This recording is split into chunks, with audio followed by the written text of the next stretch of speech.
Good morning, everyone. Welcome to the Good Exchanges webinar on next steps to using Facebook. So we're very excited about this because we've included a lot of new stuff about using Facebook apps and Facebook Pages Manager and Facebook Live and things like this. So we hope you'll find it interesting and informative. Just quickly before we start, some recommended prerequisites. Ideally, you need to have an active Facebook personal account and also be an administrator for your charitable organisation's Facebook page. So we will explain a little bit about the difference between these two, but if you aren't at that stage with Facebook, you can still benefit from the webinar, but we would recommend that you go and watch our beginners webinar, and there's a link here on item 4 that shows you how to set up a Facebook account and a Facebook page and how to get started. So also, if you're interested in keeping up to date with all our training webinars and how-to webinars, you could subscribe to our YouTube channel, and there's the link below, and that will then update you every time we post a new video on our YouTube channel. So just quickly to go through the agenda, I'll introduce the presenters, show you quickly how to ask questions if you haven't used the Zoom technology before, and then we're going to have quite a lot of time on posting.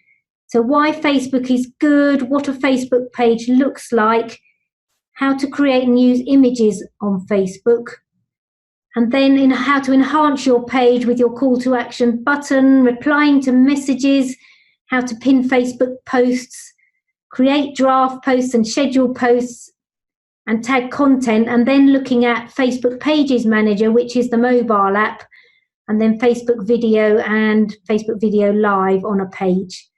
And then finishing off with how to build your audience with liking, sharing and following, and then a little bit about Facebook advertising, focusing on boosting posts. So as you can see, we've got a huge amount to get through, but don't worry if you can't keep up with it all, because we will be recording this webinar and also posting the webinar recording and all the slides on our website. And all attendees to the webinar will get an email anyway with the links to the recording and to the slides. So just introducing the presenter. So I'm Marina Stedman. I run the marketing for the Good Exchange, so all the emails you get and the messages and the website and everything like that. And I have Misha Wallace with me. Hi. Who I think a lot of you probably already know, because she's our head of customer services and responsible for making sure you have the best experience, you get your projects live and all your problems are resolved. So let's get on with the webinar. So why is Facebook important? If you look at social media behaviours in the UK, so this is January 2019 figures, about 96% of the UK population have visited or used a social network or a messaging service in the previous month, so in December 2018. So there are a lot of active internet users in the UK, so most of us. And if you look at that with relation to Facebook, Facebook is the second most active social media platform after YouTube.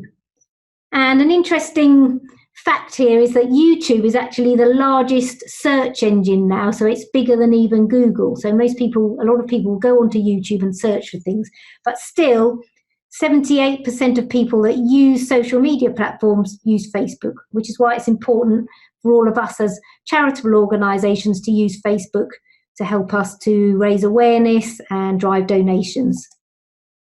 Now, if you look at the Facebook audience in the UK, about 40 million people in the UK can be reached through Facebook. So through advertising on Facebook or through posting on Facebook. So you can see that that's a lot of people, and particularly a lot of adults that you can reach by using Facebook.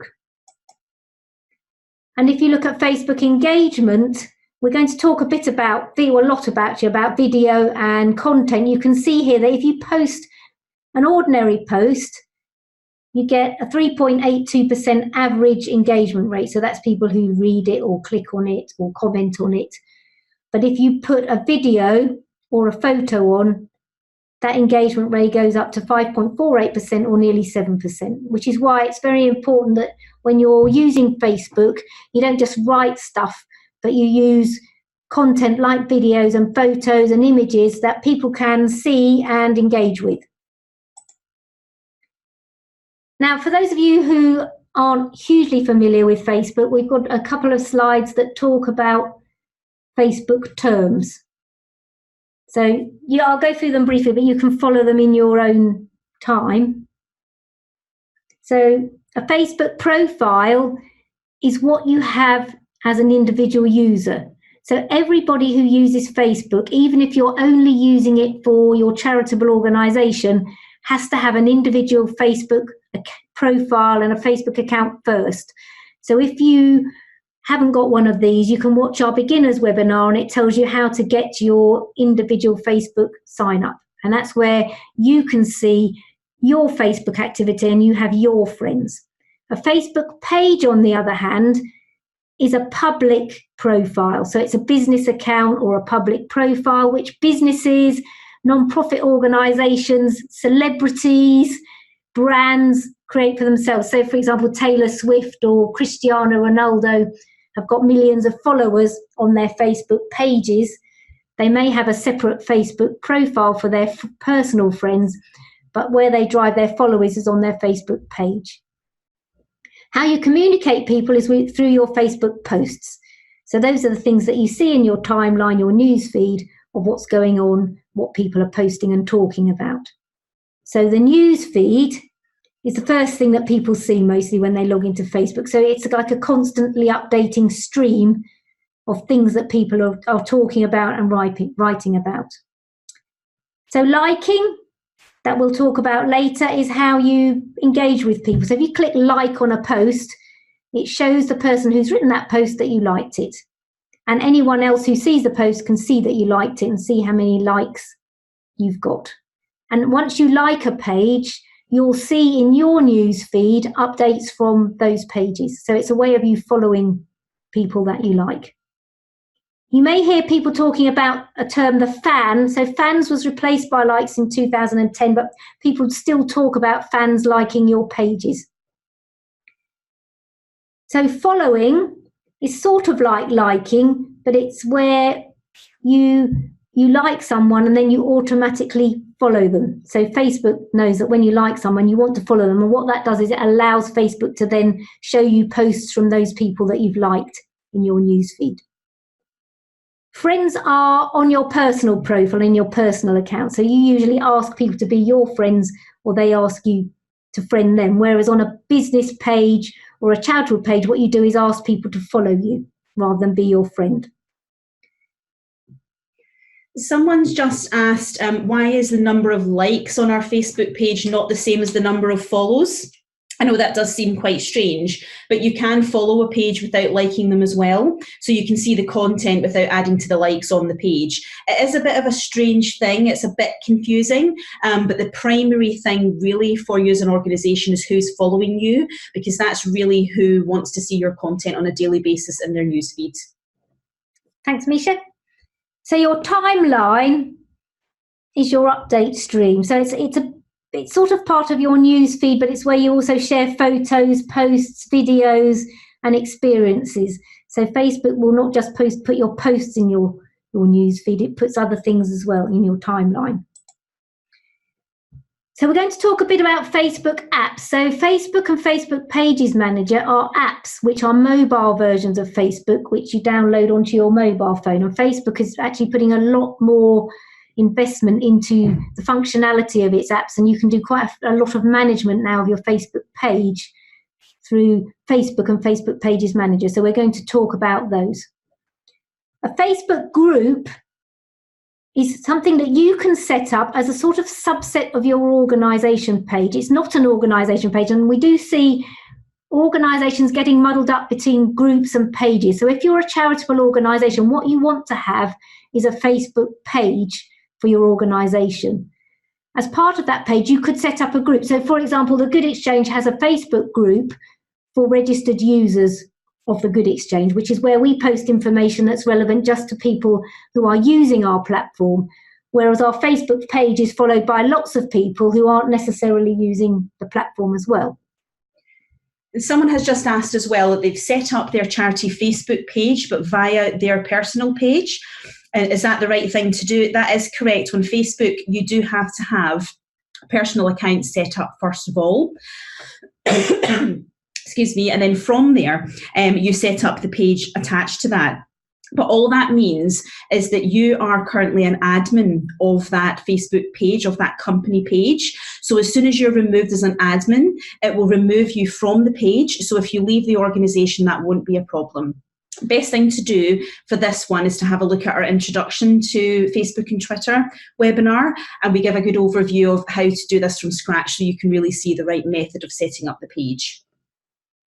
Okay, thanks, Misha. So the story is where you tell people who are looking at your page or following your page what your organisation does. So you need to think when you're setting up a page, what is it that you want people who visit your page to learn about you and to know about you? So that story is very different from page stories.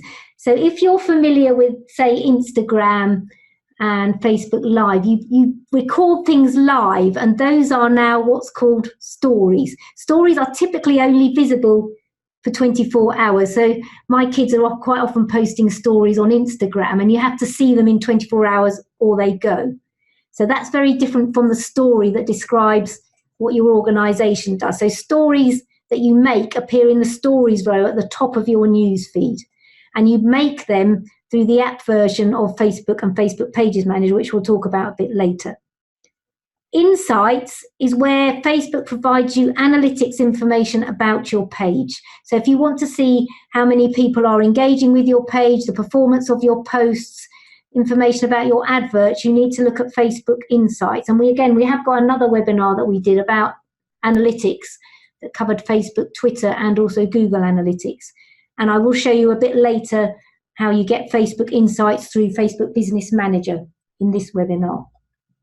So Facebook talks about reach. Reach is really how many people have seen a post, there are two types of reach. So you might hear the term organic reach. So really that means it's free. You haven't paid for it. So you might put a post up and it might say that 15 people have seen your post, and that hasn't cost you anything because they're your followers or people who are tracking things that you're talking about. But then you've got paid reach, which is adverts that you've paid for. So what Facebook is very clever at doing is making sure that your paid reach reaches a lot more people. And we'll talk about boosting posts and Facebook adverts a bit later in the webinar. Now, meaningful interactions, these are becoming increasingly important to Facebook. And I guess most of you are aware of the Cambridge Analytica scandal, where Facebook was accused of selling people's data to advertisers, where they were then targeting you, even if you weren't interested in what it was they were selling. So Facebook now has an algorithm that, in theory, identifies meaningful interactions between you and your friends and your followers. So what it tries to do through this algorithm is make sure that people who like and follow your page or you will see things that they're interested in rather than things that other people want them to see.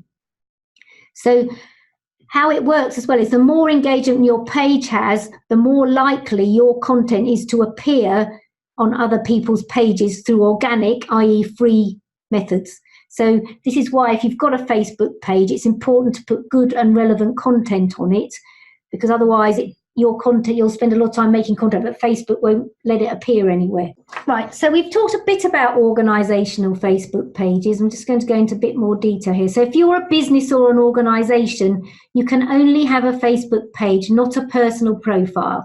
And as Misha said earlier, you have to have a personal profile to create or manage an organisational page. So the best way to think of a page is like a mini website. So the goal of it is to promote and support the activities of your organisation.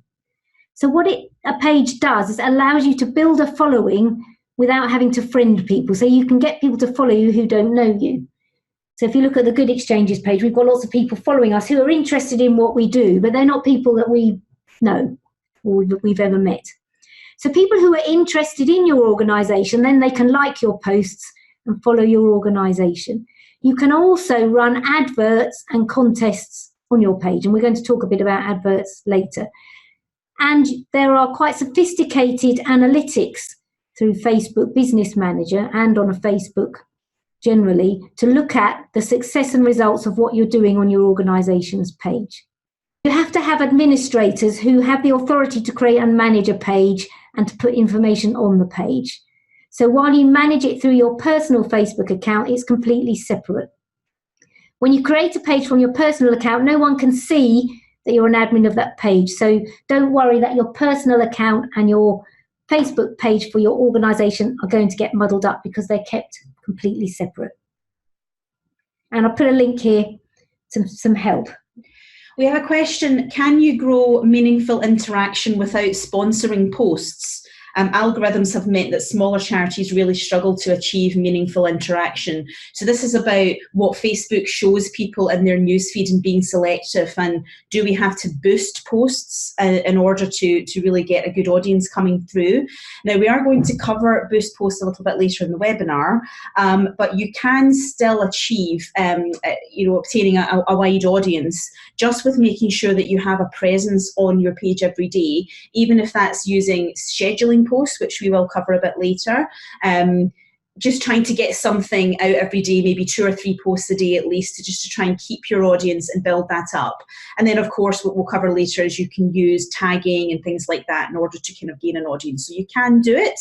And boost posts is just an extra thing to help with widening your audience. Thanks, Misha. So there are 6 roles in a typical Facebook page. Now, you don't have to have all of these. We don't have all of them. We've only got administrators, and when we all do all of it. So don't look at this and think, oh, I haven't even got 6 people, nor have we. So we all do everything. But so the administrator can do everything. They can manage the roles, create posts, send messages, respond to comments. So if you've only got a couple of people in your organisation who are going to look after the page, I would just suggest making them administrator. In bigger organisations, you might want people who are just responsible for managing your adverts, for example, or you might want a moderator. If you get a lot of comments coming in, you might have someone who looks at your comments. So, but I would recommend that you have at least 2 people who've got admin responsibility, because if somebody goes on holiday or leaves, you might find that you don't know you can't log in to your Facebook page. So it's always worth having 2 people, even if the other person doesn't actually use the page. At least they would have a login and you'd be able to get in case there was an emergency. So what does a typical Facebook organisation page look like? So here's a screenshot of the Good Exchanges page. So you can see here, this is our username. And again, if you haven't got a Facebook organisation page, the previous webinar that we mentioned talks about how to set up your organisation name, how to create your page.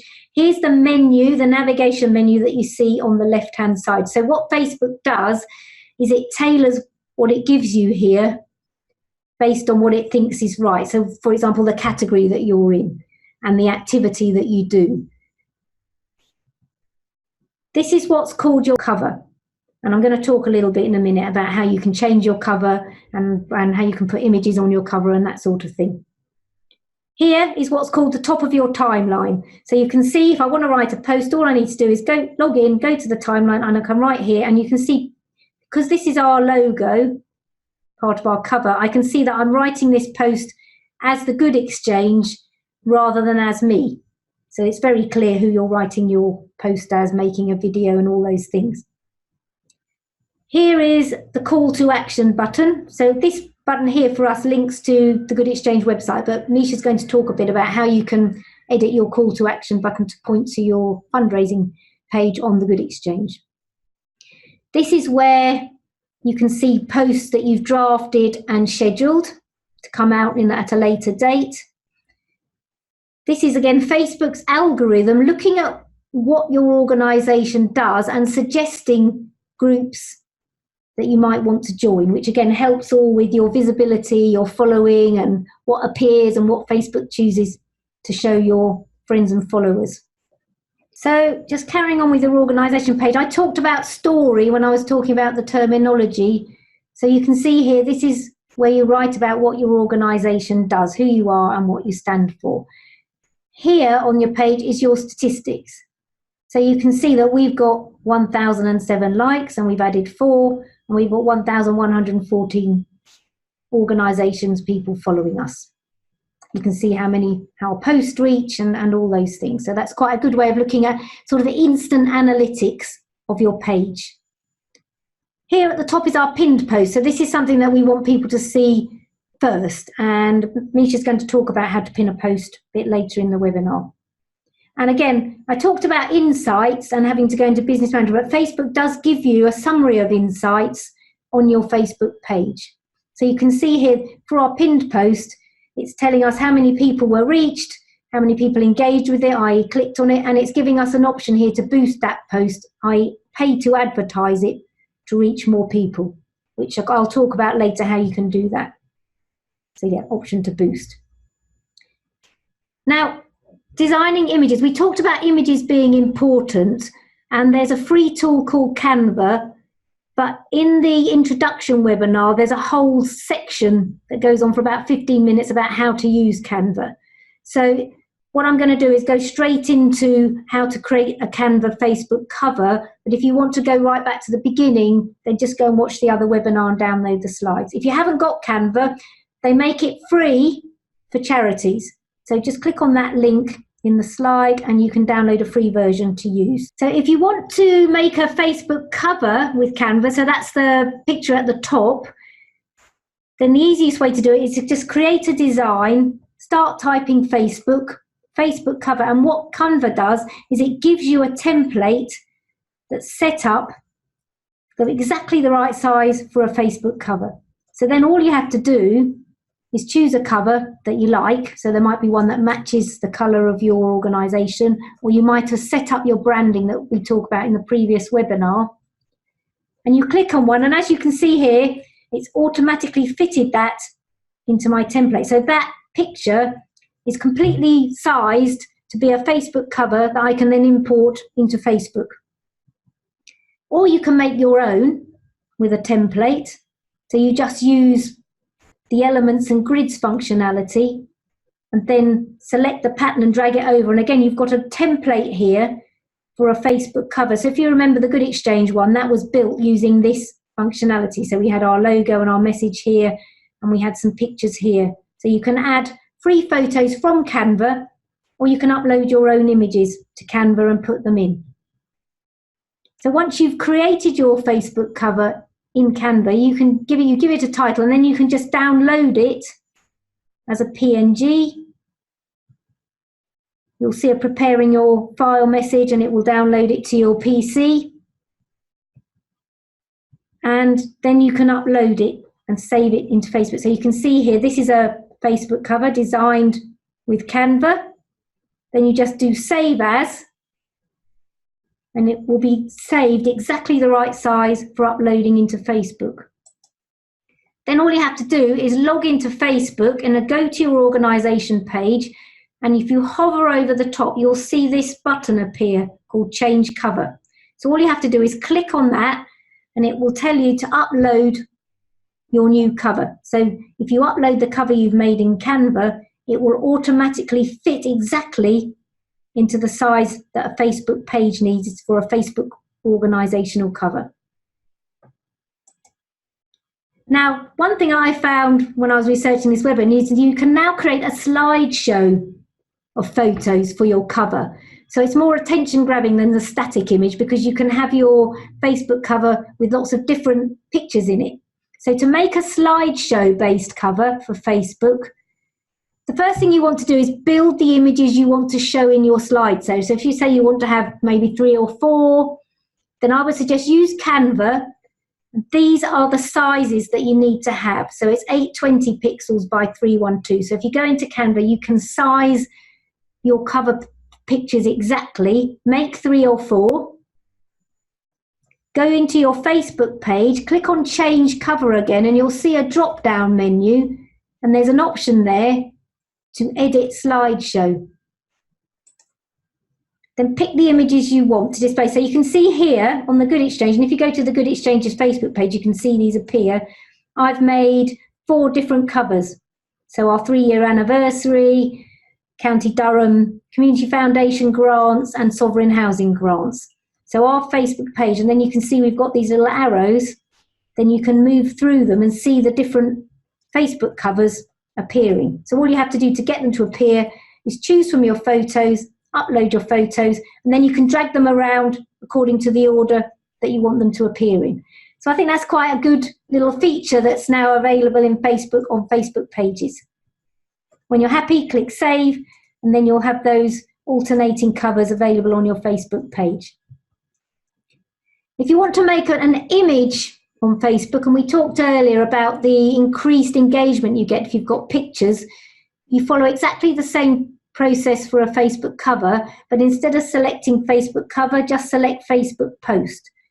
And then what Canva will give you is an exactly sized template to make an image on your Facebook post. So we use Canva a lot to make most of our Facebook posts. Someone is asking, how do you make sure that the image you've created saves to your Canva artwork? Right, so Canva is a cloud platform, so everything you make on there is automatically saved. But what we do is we've got folders in Canva. So we've got folders for our Facebook images, our Twitter images, our press releases, our website images. So we use Canva to make all our website images, for example. So we've just made folders. So you can see here, actually, look. So if you go to all your designs, that will show you all the designs you've ever made. But here, we put them in folders. So you can see here we've got website banners, Pardot banners for our email. So what it does then, if I want to make another website banner, all I have to do is go to this folder, click on it, and copy one of the templates. And I know it'll be exactly the right size for my website pages.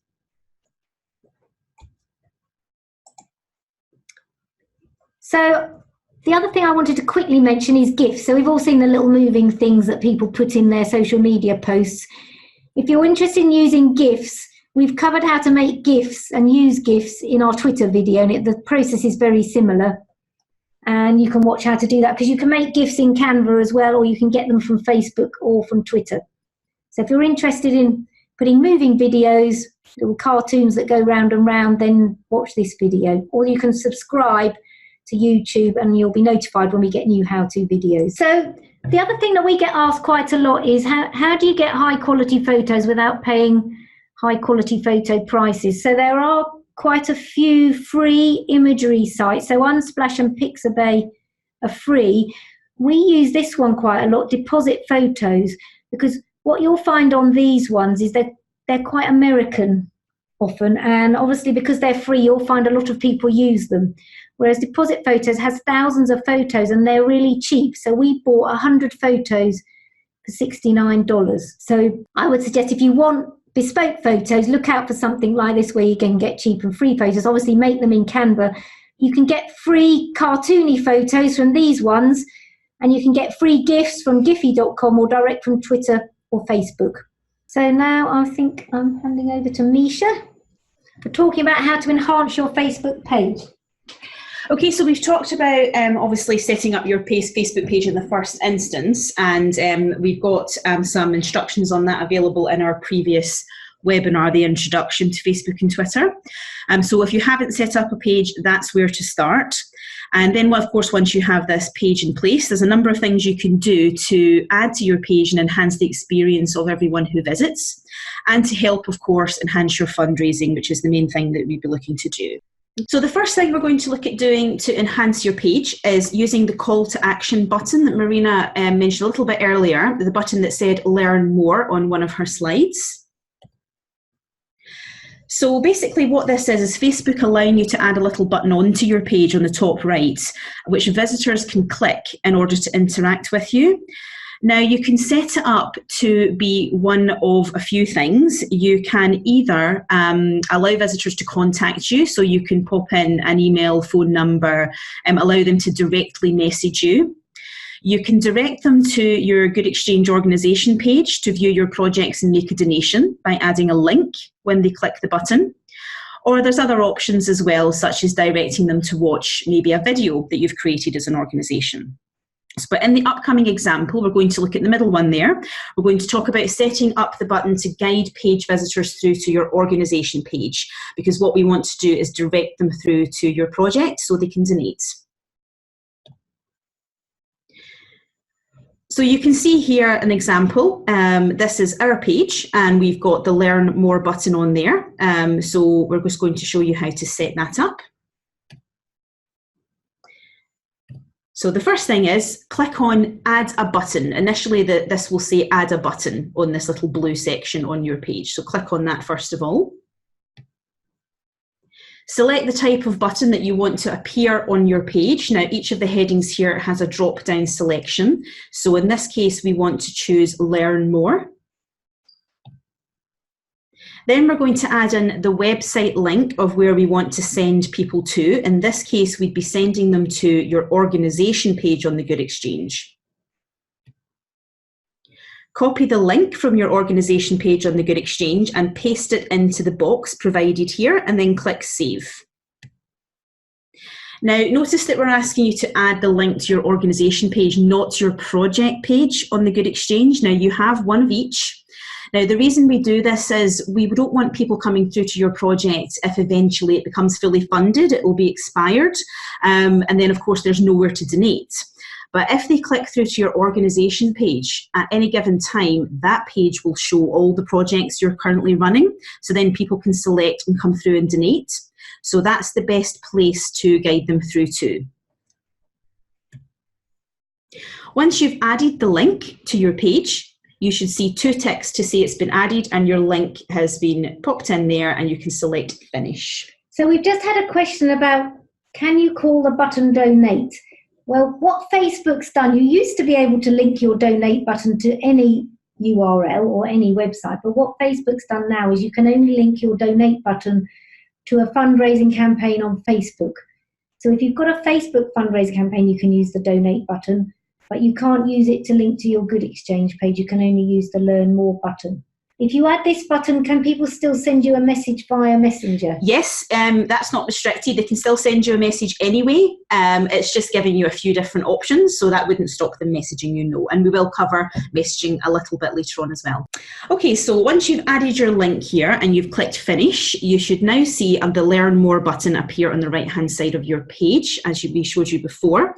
And then when visitors click on it, they'll be taken to your organisation page, which is the link you added. So you can see here we've got the Learn More button in place, and then clicking on that brings people through to your organisation page. And as I was telling you before, that will show all the projects that you've ran before or are currently running, and people will be able to see this one is closed because it's got the little successful banner here. So they can now choose on this example to donate to this project and come through to the page and have a look, or this one here. So it's a very useful bit of functionality on Facebook. So now we're going to look at auto replies to people messaging your Facebook page. Now on your page you can set up automated messages which will go out to anyone who sends you a direct message. So it's about acknowledging that message as soon as possible. Even if you're away from your page, this will happen. So to start with this, click Settings at the top of your organisation Facebook page. And on the left-hand menu, click Messaging. Then you scroll down to where it says Response Assistance. And next to the title, Show a Messenger Greeting, ensure this function is set to On. You just click the little button here if it isn't.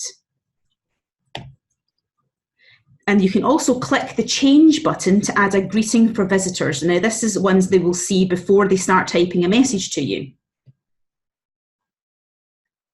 Next, go to Automated Responses. And under Greet Customers, select Instant Reply and ensure this is set to On as well. And here you can preview the current instant reply to your visitors' messages. And you can click on Edit to change the wording. When you click on Edit, you can amend the current reply message if you have one in place. And you can also add personalisation to this to auto-insert the visitor's name so it gets a little bit friendlier, or you can add other information as well. So this is really about as soon as someone goes to message you, they suddenly have a little kind of greeting, or after they've messaged you, a little thanks for your message, we'll get back to you as soon as possible. You can then preview your reply and click Save. And then basically it's a case of anyone coming through and messaging you will be acknowledged in some way. And again, if you're away from your page, that's a really useful piece of functionality because you're maintaining a presence and you're acknowledging that people are contacting you. So next we're going to have a look at pinning a post to the top of your page that Marina mentioned a little bit earlier on. So what does it mean to pin a post on your Facebook page? Well, Facebook allows you to choose one of your posts that's particularly popular, or one that you like, or a key message you want to put across, and add it up to the top of your page so that anyone having a look at your page will see that straight away. It's the first thing they will see. Now, this pinned post will stay in place until you choose to remove it or change it to something else. So worth keeping that in mind. Maybe cycle it to something different every week or two. But why do we bother pinning a post? Well, of course, it's a highly visible thing. It allows us to get a key message across to anyone coming through to the page. It highlights it to them, essentially. And it can generate lots of engagement. You'll probably notice when you pin a post that you'll get a lot of likes and shares and things on it, because generally it's what people are seeing first. So it's likely to get quite a bit of engagement. And of course, on the pin post, you can also add a call to action. So in this one here, we've added a link for people to follow. So a really good way of highlighting your project on the Good Exchange: pin the post, attract people to it, get people to come through and donate. So how do we pin a post? The first thing is we go to our Facebook page and we click on the overflow menu at the top of the post here, which is 3 little dots. Now, if there's already a pinned post, you can click unpin from the top of the page and it will take it off and you can start again. Then we're going to find the post in our timeline that we want to pin, so something relevant to what we're doing at the moment. And again, on this post, we're going to click the overflow menu, which is 3 little dots again, and this time we're selecting pin to top of page. So if you now view the top of your Facebook page, you'll see that the post that you've chosen is at the top with a little pin symbol attached onto it. So anyone visiting the page will see this post straight away. Okay, so moving on quickly to creating draft posts, publishing them, and scheduling, which we touched on a little bit earlier. Now, you can create a draft post on Facebook that isn't live yet, and you can choose whether to publish it immediately to your audience, or you can schedule it to be published at a later date or time. Now, this can be extremely useful. So it allows you to publish posts, for example, when you're not there, when you're away on holiday, the organisation's closed, you're off at an event, but you want to keep people engaged. You want to maintain that presence on your Facebook page. So to get started with publishing and scheduling, you select Publishing Tools on your organisation page. Now, if you can't see this title, you'll have a little title that says More, which opens up further options, and you will find it under there. So we're selecting Publishing Tools. Next, we select Drafts from the menu provided, and then we click Create to start creating a draft post. So now we're going to write the content of our draft post in the box provided here.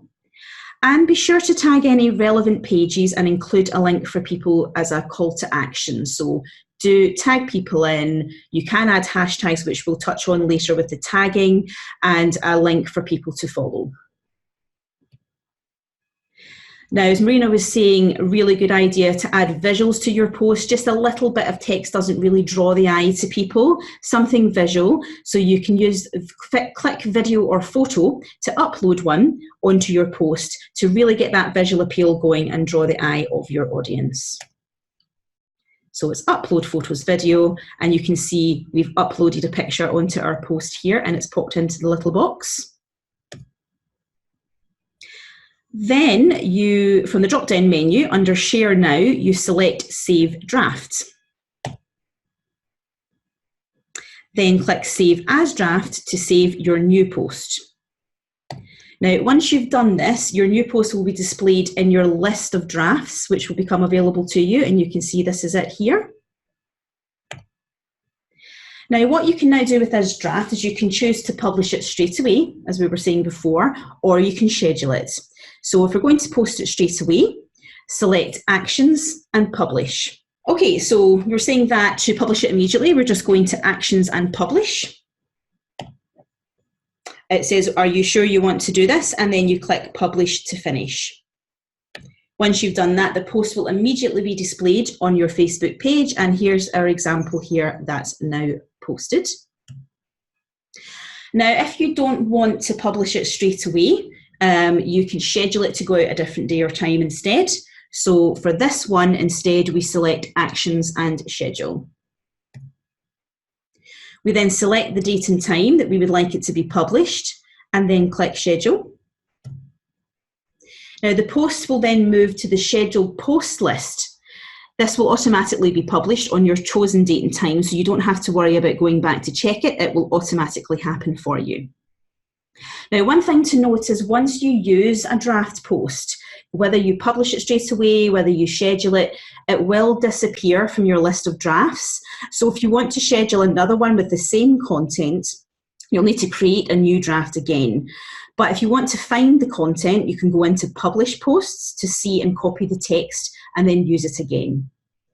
Now, it's a good idea to take some time, when you've got some time, to set up a number of scheduled posts. You want things going out regularly on your page to really maintain that presence and always keep your audience engaged. And what we were saying earlier, is useful to have 2 or 3 things going out spread across the day so that people are kind of keeping in contact with you, watching what you're doing and really being engaged there.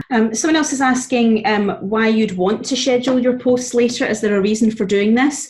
Well, number of reasons. Say, for example, that you're going to be closed over Christmas or closed over the Easter period. You still want to really have posts going out on those dates. Imagine people being off on holiday and they're at home and they're flicking through their phone. You want them to be seeing your content, seeing what you're doing, still donating to your projects. Other reasons might be you have an event coming up and you want to run a number of posts in the run up to the event. Don't forget, we've got this happening. It's now happening in 2 weeks. It's now happening in 1 week. Then you can set up a post for on the day. And really what it's doing is it's saving your time. You can do it all in one go.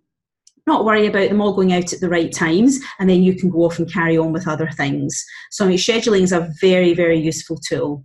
We use it quite a lot. If we've got a press release or an announcement coming out at 9 o'clock in the morning, it means that we can schedule it the day before and don't have to rush into the office to make sure that we remember to do it. So it's quite good if you've got, as Nisha said, key activities and you just want to have everything ready in time. And you definitely know that they're going to be there and done. Okay, so we're now going to have a look at tagging on Facebook posts and via images and videos. Just before I talk about tagging, this is tagging in other accounts. This is not hashtagging. Now, we've covered hashtagging a little bit in our introduction webinar, so have a look at that one. Someone asked me earlier on the questions, is hashtagging useful for building an audience, for getting more engagement? Absolutely yes. It's more relevant on Twitter than Facebook. Facebook wouldn't be using as many hashtags, but hashtags are still used on Facebook. And also now Facebook can be connected to Instagram, where hashtags are widely used. So it is a good idea to add 1, maybe 2 hashtags if you can into your Facebook post, but certainly no more than that. You don't want to distract from your key message on your content. It can be useful because people searching for particular words and phrases on Facebook can be directed to your content. So still a useful thing to use hashtags. So now we're going to look at tagging, which is a separate thing. So what is tagging? Well, this is using the @ symbol before the username of another page or a person when you want to address them using your content. So for example, donate to our project on @thegoodexchange. So you're addressing us as a page. So why do we want to do it? Well, when you tag someone into your posts, the account you've mentioned will receive a notification that you've mentioned them, and then they'll be more likely to see your post, to see your content, and to engage with it by liking or sharing, or even by liking your page. So you're attracting people in and you're giving them a little shout out as well. So it's a great way to reach people that are relevant to you and get more engagement coming through on your page. And as I said, give a little shout out, a thank you or a mention to key accounts and people that are relevant to what you're doing as an organisation. So first of all, we're going to look at tagging in a Facebook post whilst you're creating the post. So when you begin to type an @name in the post when creating it, Facebook will show you a list. It's showing you what it thinks you might be typing. So what you then need to do is select the relevant @name that you're looking for from this list. And once you do that, it will be highlighted in blue within the post. Now, if you don't select the relevant page, and it doesn't turn blue, it will not be notified. Quite often people will just type in the name of the organisation. That's not tagging, that's just kind of listing it out really. You need to make sure it's selected and it turns blue in order for them to know that you've tagged them in. Now, just like with hashtags, it's recommended that you only add 1 or 2 tags each time. You don't want to bombard your key message with lots and lots of different tags. And of course, the people that you're tagging, you want to make them feel a little bit special. So 1 or 2 maximum is the best practice. Now, as well as tagging in your post itself, you can also tag other people in pages and posts that you've already published. And these can be posts which contain an image or a video. Now, this is an ideal method if you prefer to notify a number of different people. So we were saying about not adding too many in your post. Using this method, tagging on a video or an image, you can actually add up to 50 people. You can tag up to 50. So in the example we're about to give, we're going to tag another page onto an image that we've added on one of our already published posts. So the first thing we need to do is find the image on the post that you want to tag people onto and click on it. Click on Tag Photo to the right-hand side of the image and then click anywhere on the image itself. Now, in the box that pops up, start to type in the @name of the person or the page you want to tag. And again, Facebook will show you what it thinks you may be typing, and you must select the one that's relevant to make sure that they are notified when you tag them. Now, once you do this, the name of the person or the page that you've added will then show on the image. So do make sure that you have selected it. Rather than turning blue like it does in the post, the name flashes up on the image itself. So make sure that you have done that correctly in order for them to be notified. And then we just click Finish Tagging to finish off. So the next example, rather than a post or an image, we're going to tag another page onto a video post we've added instead. So for this, we click on the Videos tab from the list on the left of our organisation Facebook page here. So it's then showing us all of our videos, and we're going to find the one that we want to tag people onto and simply just click on it. Now it's then opening up our video. So we're then going to click in the Write a Comment box provided in here to tag our person. And again, we're starting to type the @name of the page that we're looking for. And in a very similar way, we're selecting it and it turns blue, just like you did in your posts as well. So when it's turned blue, the person will be notified. Once you click Return on your keyboard, you will see here that it's added a little note below the video saying that the Good Exchange has tagged Sovereign Housing Association. And this will display as a comment here. Okay, so we've gone through quite a lot of things, and we've talked about on a number of occasions the visual appeal of things on Facebook. Now, obviously on your posts and everything, it's a really good idea to always add on some kind of an image or a video, something visual to draw the eye of people. So Facebook video is something else you can use for this function. So why use Facebook video? Well, it can be some powerful storytelling. So if you have a nice organisational video that you'd like to share with people, something you have on YouTube perhaps, you can share it out. It can be very engaging for people to look at. It can draw in a wider audience and really generate engagement. And you can capture live moments. We'll talk about Facebook Live a little bit later on. And of course, if you have a video, once it's saved to your video section on your Facebook page, you can use it again anytime, so you can share it out on future occasions. So how do we upload a video onto Facebook? Well, if you'll remember when we were creating a post before, there was the option to upload a photo or video. So you just use exactly the same thing again, this time for video. And note that videos must be in MP4 format and also in order, to upload them here.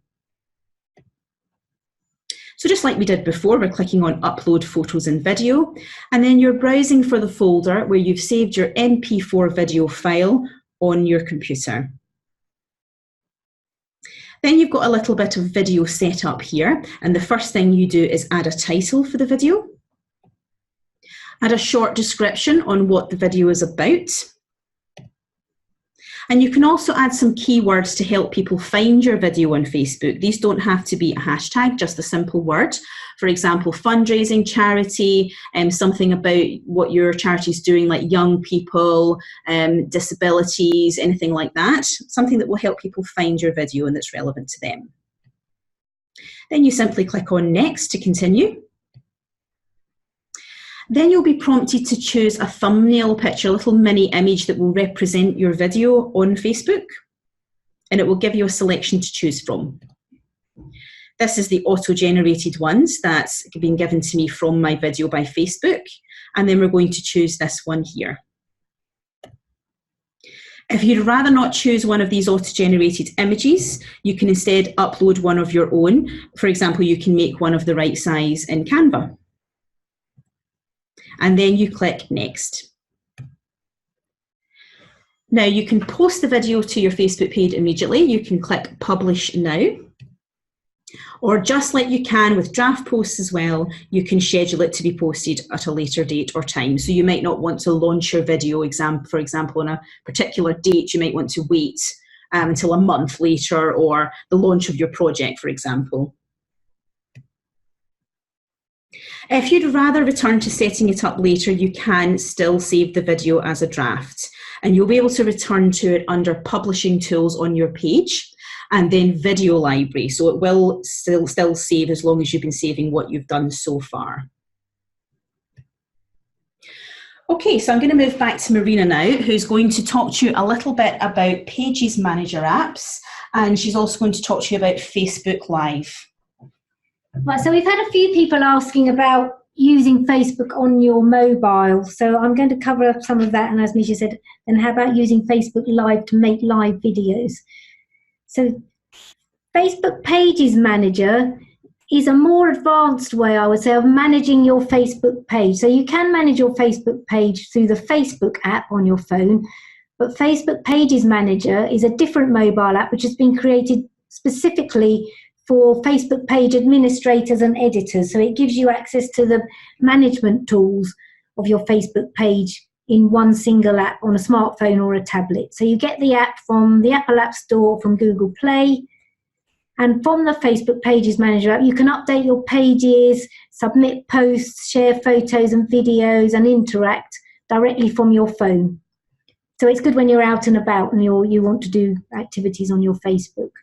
You also get notified about page activities, and you can access page insights to get information about what's working on your page, what customers are looking at, and devise strategies to help, optimize your Facebook page.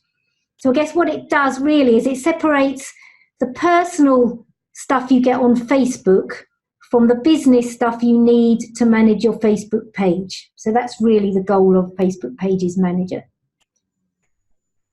So if you look at Facebook Pages Manager, and you can see I've got a picture here of what it looks like on a phone. So it sort of looks similar, but a bit different to what you see on your PC.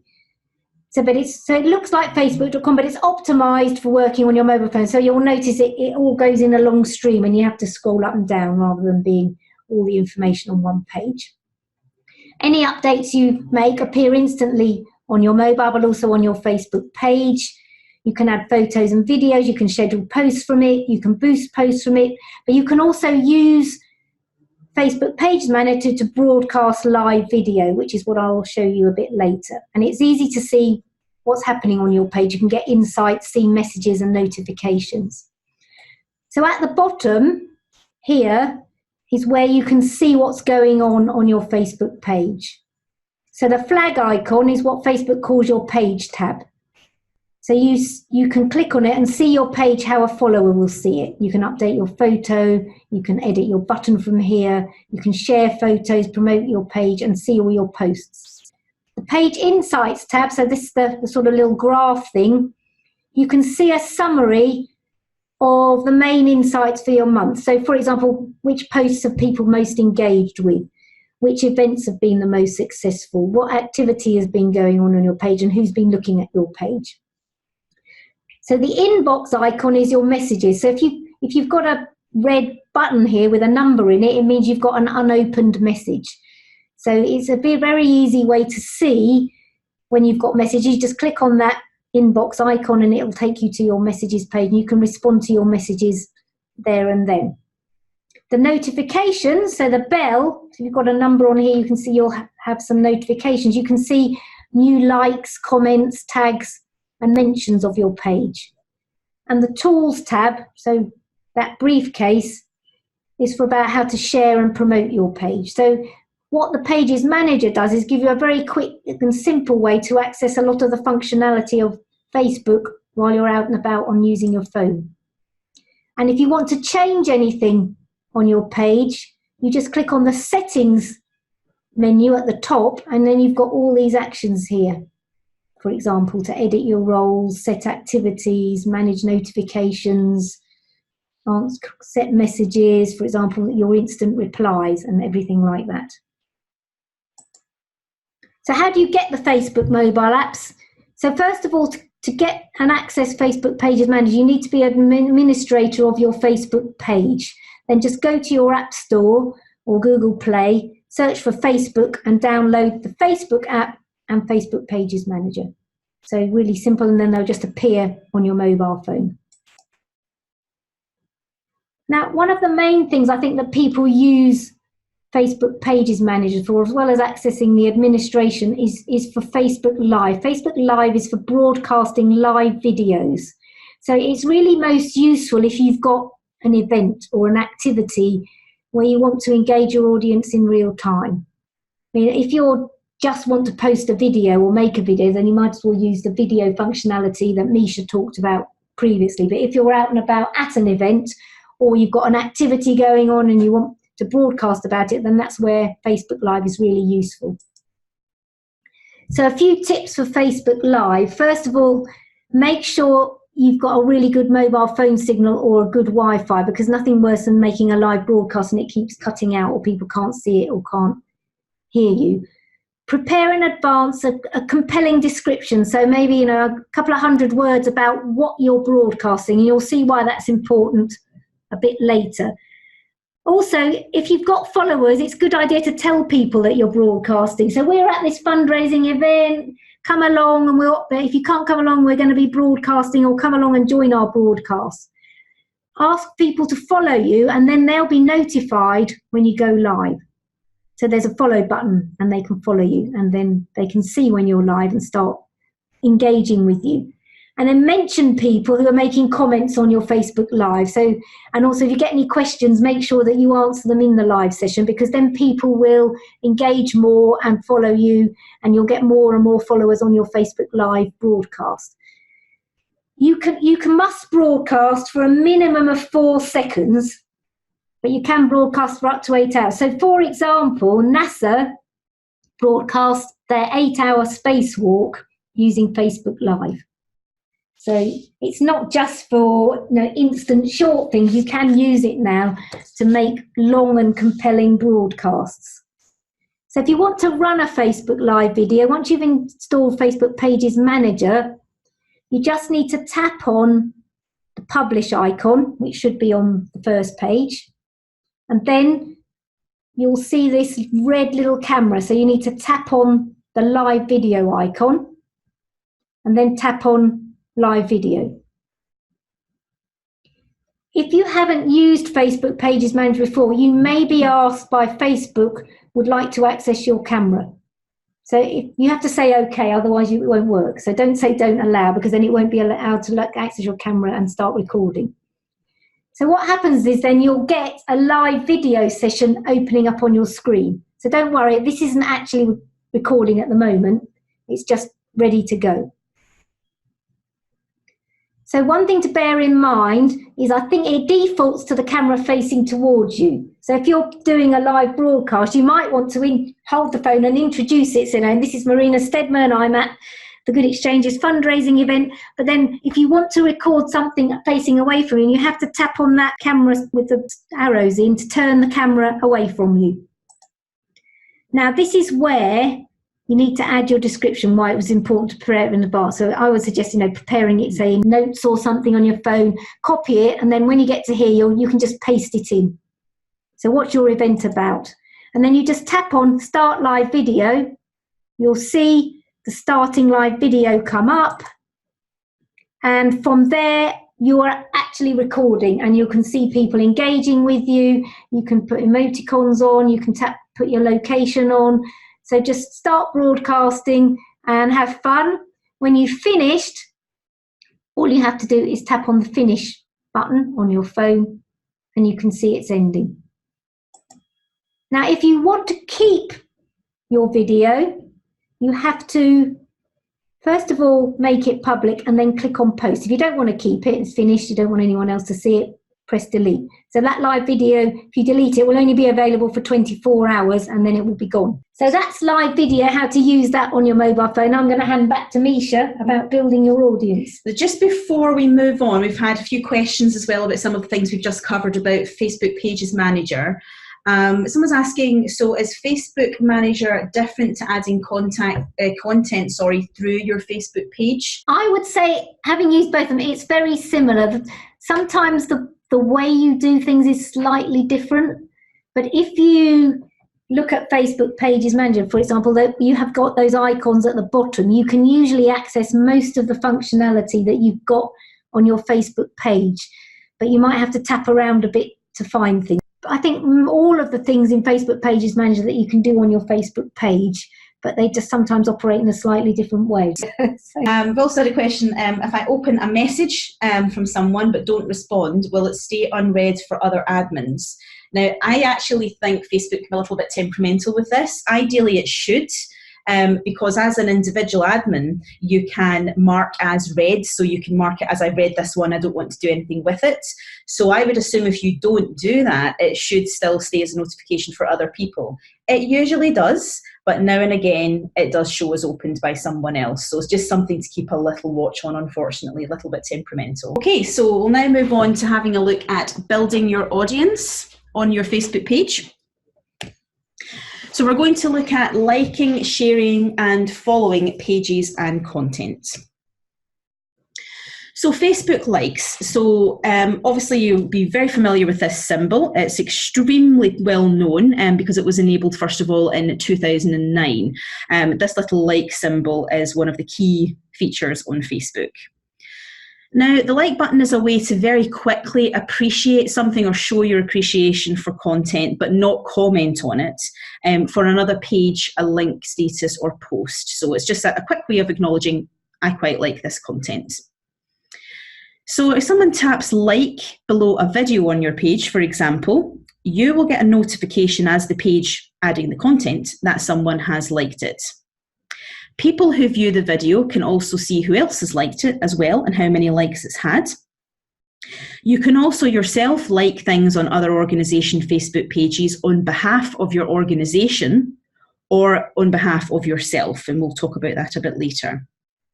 Now, if you like other content on other pages, it's likely that these pages will like your page back, so a little bit of give and take, and you'll start to build up your audience as well as a result, because you're engaging with them, they'll engage with you. So how do we like things on Facebook as the organisation, not as our own personal account, but as our organisation charity name? So to like another page as your organisation, you first of all visit the page that you want your organisation to like. You click on, again, the little overflow icon, the 3 dots, and then we click like as your page. Now, if you manage more than one page, you will see a drop-down list to select from, and from that list, you simply just choose the page you want to like as. So from here, you'd be selecting your charity page name. Then you click Submit. To like another page's content as your page, not as yourself, Find the post or the video or the image another page is added that you wish to like as your organisation. And here we're doing Oxford Community Foundation. We want to like that as the Good Exchange, so they know the Good Exchange is liking their content. So we've got a question about Facebook stopping showing likes. I think they've been piloting stopping showing likes. The reason that the background to that is that I think they feel that especially young people are influenced by trying to get lots of likes, and it's impacting their life and affecting bullying and everything like that. So I don't think they've actually rolled it out yet. I just think they've been trialing it. Yeah, I think it's primarily come from Instagram, which Facebook is directly linked with now. I think it is just a trial. It's not confirmed yet, but it will be quite significant for Facebook to do that. I don't think it'll affect charities too much because you'll still have the following feature, I would have thought, which is the primary thing really, because that's who is viewing your content. That's more key really. And people can still engage with your posts in other ways, like sharing it and adding a comment. So I don't think it would be too significant for users, but very significant for Facebook itself. Okay, so going back to liking content as your page itself, you're finding the post that you want to like as your organisation. Now, to ensure you like the content as your organisation, not as yourself, you can see I'm not selecting me here or the other page I manage, I'm selecting the Good Exchange. Click the photo icon and select your organisation. Then we simply click on the like icon and it will turn blue to show that your organisation has liked the post. And you can see here that it now says liked by the Good Exchange. Oops, I'll go back there. Now, if you want to undo your like, just click the like icon again and it undoes what you've done. So it's easily liked and unliked. Now, you can also view a list of all the pages that your page has liked. And to do this, you can go to your organisation page on Facebook and scroll down to pages liked by this page. And you can click on the little arrow to see all of the pages that you've liked as your organisation. To see posts from pages that you have liked as your page, scroll down to see pages feed on the right-hand side. To see who has liked your page or your content, visit the top menu on your Facebook page and visit notifications. Now, a note here is that you may be asked to go to Facebook Business Manager for this particular information, but we've covered that a little bit already and we're covering it a bit more. It may just move you across the Facebook Pages Manager, but it should be available here. Okay, so that's liking in general. Now we're going to have a look at sharing. Now, sharing is a little bit different because it allows you to distribute content that other people have added, such as posts or links or videos, etc. And you can even share a Facebook page itself as well.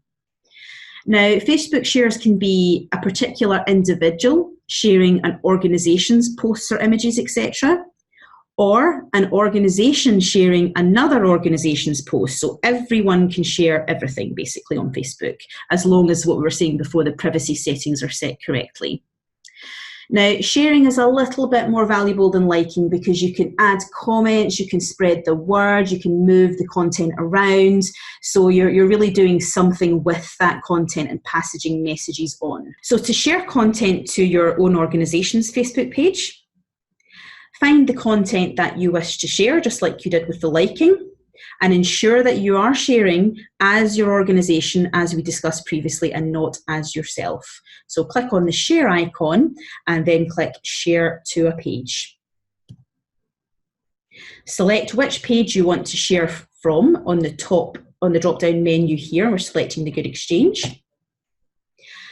And it's created a little share function here where it allows you to add a comment above the post that you're about to share on your page. So you're sharing what National Rheumatoid Arthritis are doing. You might want to say, take a look at what this fantastic charity are doing. This is relevant to us, etc. And then click on post to publish the content to your page. So you're moving other content onto your page. Now, Marina touched on Facebook following and the differences between that and liking a little bit earlier. So in your personal profile, you automatically follow people who you're friends with anyway. As an individual, you can also follow pages that you're interested in, particularly personally, such as, brands, organisations, etc., and people that you're not friends with on Facebook, but who allow everyone to follow them themselves. Now, your organisation can also follow people or pages, and this helps you to build up a following of your own. So again, it's about really building the audience for your charity. Okay, so when you follow a person or another page, you may see updates from that person or the page in your news feeds. So it's about really seeing the content that you want to see. If you like a page, you should automatically follow it anyway. But I do believe, as we were asked before, you can follow without liking, the other way around. So to follow another page, go to the profile or page and click follow, just here. And then click on the drop-down arrow next to following and select see first. And this allows you to make the specific content of this page appear in your newsfeed. Otherwise, what Facebook does is it picks and chooses what it thinks you might want to see. But if you really want to choose this yourself, you go to your favourite pages, follow and see first. And then you'll always see the content of your favourite pages at the top of your newsfeed. Right, I'm going to switch back to Marina now, and she's going to go through the last portion of our webinar, Facebook ads. Facebook ads. So we have put this on to the webinar for the first time. So the thing about Facebook ads, as we've talked about, Facebook uses algorithms to decide who gets to see what. Facebook ads allows you to get your message to a target audience who aren't following you. So people who aren't engaged with you, as well as the fans of your page. It also allows you to drive a message and drive page engagement. So for example, we've been running Facebook ads to promote grants that our funders are offering, for example, in new areas of the country where we haven't had grants before, and they've been a very successful way of driving new people to register on the platform who might get grants. So as I said, while the algorithm shows people brand content for nothing, if you pay to advertise, Facebook will show your ads to the audience you target. Obviously, that's dependent upon the timings you select and the amount of money you spend, but you've got a lot more chance of people seeing your adverts. So typical for Facebook, there's a load of terminology that you get for specifically around adverts. So the good thing for charitable organisations, you can set a limit on how much you spend on an advert. Adverts will run until you reach your spending limit and then pause. So if you set your spending adverts or £10 a month, when you've spent £10, it will stop. So you can never spend more than you agree to, the total you set. Your ad account is where you manage your ads. The amount spent, pretty obvious, the amount you've spent so far. Your audience and your target audience is the group of Facebook users who Facebook says could potentially see your ads. And I'm going to talk a bit about how you set your audience. Your bid strategy. So Facebook advertising works like an auction. So you say, I want to bid the highest value. I want to bid against a target amount. I want to bid the lowest cost advert, or I want to have a return on my advertising spend. So I'm going to talk a bit about bidding. Cost per click is how much it costs per person that clicked. So when Misha talked about pinning a post, you could see that we had a link in there saying, go here to register to be eligible to be matched with this grant. If I posted that as an advert and somebody clicked on that link and it cost me 10p, that would be the cost of the click on that advert. Impressions is the number of time your advert was seen or was on screen for that target audience. So, for example, you might see a number that said this advert had 1,000 impressions, so that advert was 1,000 times on screen for my potential target audience. Page engagement here is the interactions you've had that are attributable to your ads. So, for example, I post an advert up and I've had 100 likes. That is the page engagement likes for that advert. And the same for shares, for clicking the links, for going to your location. The reach is the number of people who would have seen your adverts at least once. So if you look at impressions, that's the number of time your advert was there. The reach is the number of people then who saw your advert when it was there. You look on your reports for your ad metrics, which I'm going to talk about a bit, and your schedule is if you've got a budget, a fixed budget, you can schedule your ad to run on a specific day and a specific time. So, for example, you might say, we've got an event on this day and I want my advert to run between 10 o'clock and 2 o'clock on that day. So the minimum an ad must run is 1 hour. So how do they work? Facebook ads are messages that look like posts. So the way to differentiate in your news stream of what's an advert and what's not is it will have sponsored up at the top. So you can see here, this is a Good Exchange advert. You decide how much you want to spend by setting a budget for each ad campaign. And Facebook uses an auction system. So if you're bidding to target charitable fundraisers in Newbury and there are 2 other people bidding, Facebook will show the ad for the organisation that's bidding the most money. So it's very similar to the way that Google ads work. Bids are based on the cost per click of your ad or the cost per impression. So I talked about clicks or impressions. So how much did you bid and what your budget is depends on how often your ad will show and when it will show. If you're not sure, and I would recommend this if you're a beginner, Facebook will automatically manage all that for you and it will aim to spend your budget evenly. So if you said you had a budget of £100 and you wanted to run the advert for 10 days, Facebook would work out to spend £10 a day and when would be the best time to run that. And if you're really interested in loads more detail, there's a good article on the Facebook page about how it prices and how Facebook ads run. There are 2 ways to create an advert, and today I'm really going to just talk about the boosting post. So Facebook boosting a post is good for beginners because Facebook takes care of all the details and you've already created your message and your content. So what a boost post is sort of re-advertising a post that you've already made. For advanced advertisers, which is probably not us or any of us, you create your ad from scratch and you manage it in your Business Manager account. Again, I've put a link here to quite a good blog by Hootsuite that talks about Facebook advertising. So if you want to boost a post, all you have to do is find the post you want to boost. So here, our 3rd anniversary, and as we saw earlier, every post that you have has this little boost post button in the bottom corner. So you just have to click on the button and you get taken to your boost post menu. So the first thing you have to do is decide what your goal is. So is it to get people to do something? So we've got a video in here. Or do you want to connect with people? So in our thing, we want people to watch our video about our 3rd anniversary. So I'm going to click on that button, watch a video.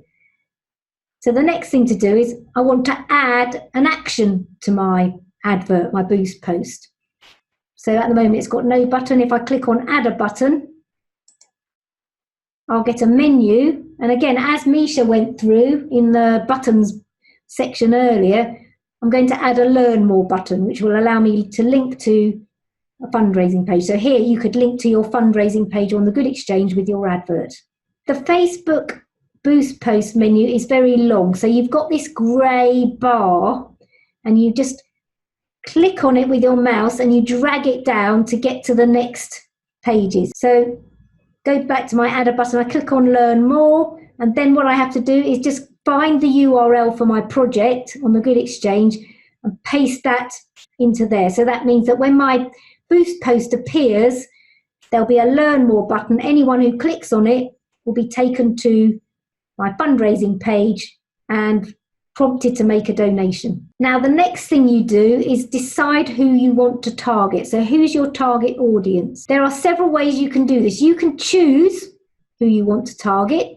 You can choose just to target people who like your page, but I wouldn't recommend this because those people are probably already seeing what you're posting. You can target people who like your page and your friends. So that's quite a good thing to do because it means people who already like you and people who they're contacted with would see your advert. or you can target people in your local area, or you can create a new audience. So click on edit. So click on the button, click on edit if you want to change the criteria for any of these or see the criteria. So if I choose people who I choose through targeting, you can see I can select gender, age, I can select a location, but the important thing is that I can include people who match a specific criteria. So you can see here I've typed in charity. And as you can see as well, Facebook will give me a dashboard. So it tells me that if I target all men and women between 18 and 65 in Newbury who match charity, so they've done something with charity, they've clicked on charity, they're following some charities, I could potentially target 46,000 people. So the other good thing is if I'm too specific, this little dial will move to the red and Facebook would say, well, I don't recommend that you target that advert because you haven't got enough people. So it shows you the size of your target audience. When you're happy with that, click save. Now, this is where you decide where and when your advert will appear. So what I would recommend for beginners is let Facebook decide. So just turn that on.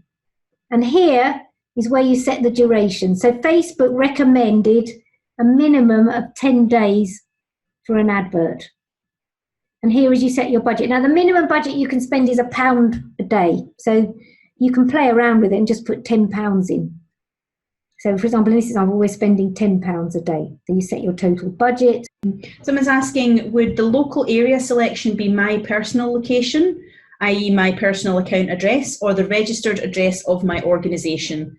Well, we would think it would probably be your organisation and the area that your beneficiaries lie, so that might be a little bit wider. You might be wanting to specifically target, you might have an outreach programme, for example, in a particular town. So do get more specific with the organisation side of things rather than your own personal one. Yeah, so for example, where we were advertising grants available in County Durham, we targeted our advert in County Durham and Teesside. Where we were advertising the sovereign housing grants, they were all across the southeast of England, as far as Devon and Cornwall as well, and the Isle of Wight. So we picked different towns and counties and regions. So as Misha said, it depends what your advert is promoting and who. So it's really about who you want to see the advert rather than about where you are or where your organisation is. So if you're doing something at the other end of the country, you'd want to target people at the other end of the country. So the important thing about Facebook ads as well is you have to set up how you're going to pay. So Facebook won't post your ad until you've committed how you're going to pay for it. So you need a debit or credit card.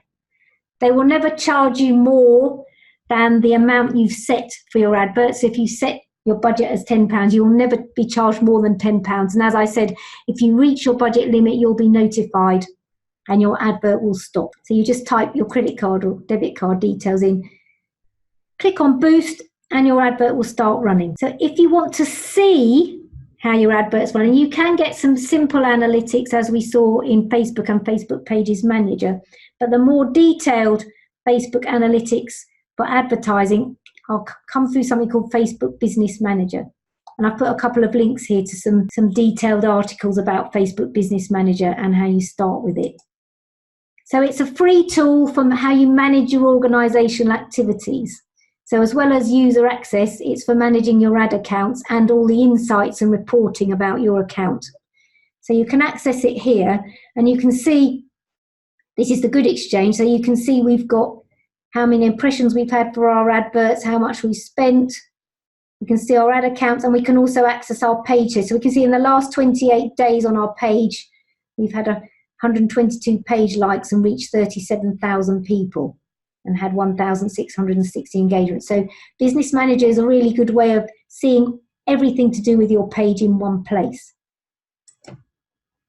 So to create a Facebook Business Manager account, you go to facebookbusiness.com and create an account, and then you just follow through the steps. This is completely free. It's just a more detailed way of seeing what's going on with your page.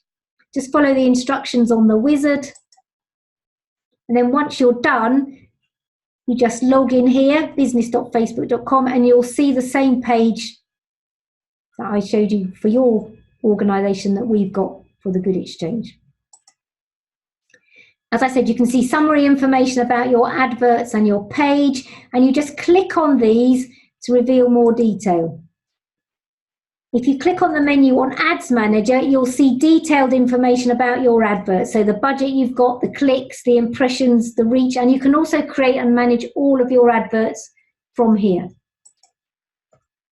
And if you want to see your billing, click on Business Tools and Billing, and this is where you can set up your payment settings from there. So you can access everything to do with your Facebook page through Business Manager, as well as from Facebook Pages Manager.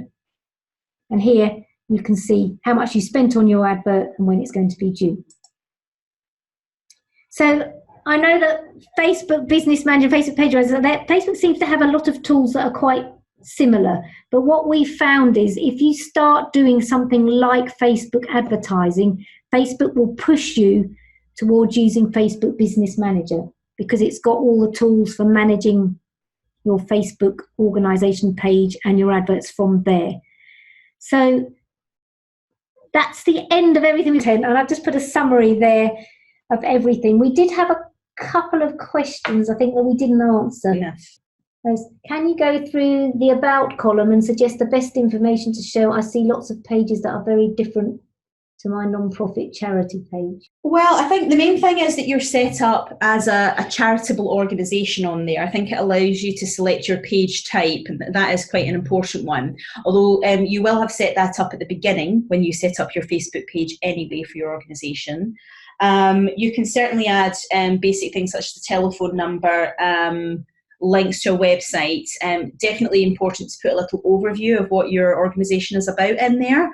I think we do have the bare minimum. I don't think it's overly important. The main things people look for are what you're about, how to contact you, and what type of page you are reflects the things you see in your newsfeed. So I think that's really just the bare minimum should be absolutely fine. Thank you very much for staying with us. As you've seen, Facebook is a hugely complicated and increasingly sophisticated tool. The other thing that Misha did briefly mention is Facebook now owns Instagram. So as well as Hootsuite, we are looking at an Instagram webinar as well. So actually one thing I didn't mention on the boosting post, if you allow Facebook to decide where it boosts the post to, you will see it appearing across Facebook and Instagram as well. Thank you very much to everyone for attending. One thing I wanted to say was we also post a lot of how-to videos and excerpts from these videos on our YouTube channel. So if you want to be kept up to date with new recordings, then subscribe to our YouTube channel via the link below, and then you'll be automatically notified when we've got new information. So thank you very much, everyone. Thank you.